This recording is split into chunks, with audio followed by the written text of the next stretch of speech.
question? What is your favorite part about being a black nerd and being a part of Blerd culture? Oh man, it's cool because the more cons I do where there is like black people everywhere, I'm like, wow, that's amazing. Growing up, I felt like I had to hide it.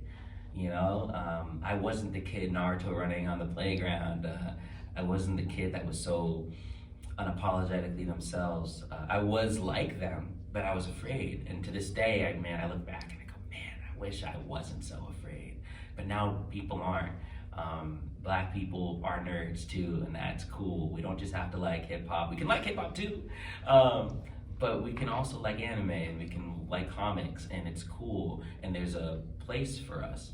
And being a part of this, I always tell people, like, I use Spider-Man as an analogy where I say, back 10, 20 years ago, the whole thing behind Spider-Man is anybody can be behind the mask, right? It doesn't matter who, like, you put on the mask, you can be Spider-Man, you can be Spider-Man. But if you're reading the comic, you know who Spider-Man is. It's Peter Parker. And who's Peter Parker? A white boy from Queens. So, like, now we have Miles Morales. And, in the latest movie, we have the Indian Spider-Man, we have an Asian Spider-Man, and we have an old 40-year-old guy as Spider-Man.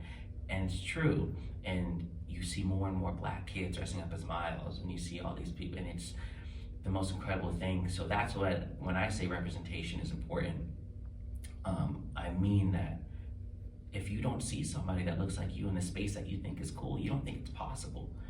For something in your brain tells you, oh, well, I guess that's not for me, but that's really neat. So for me, I wanted to be the first person to do that, but also even in my experience, when I saw that Zeno booked Hawks, I was like, yes, I don't have to be the first one. And it just took a huge weight off my shoulders. So that, at least in terms of professionally, being able to just do well in the occupation I choose, I know it's helping people that look like me, and that's amazing. And in general, I love being a nerd in this space. It feels like home. So yeah. All right. Thank you. That's it, Jennifer. Thank you. And I'd love to get introduced to you with our outlet. Yeah, And absolutely. come right to the backdrop right here. Okay. Lady from Geek by Hearts. Lady Mandalore, also known as Room Full of Blerds. Chris Fury. We'll be watching Mayhem Media. And you are watching Blerd Eyeview.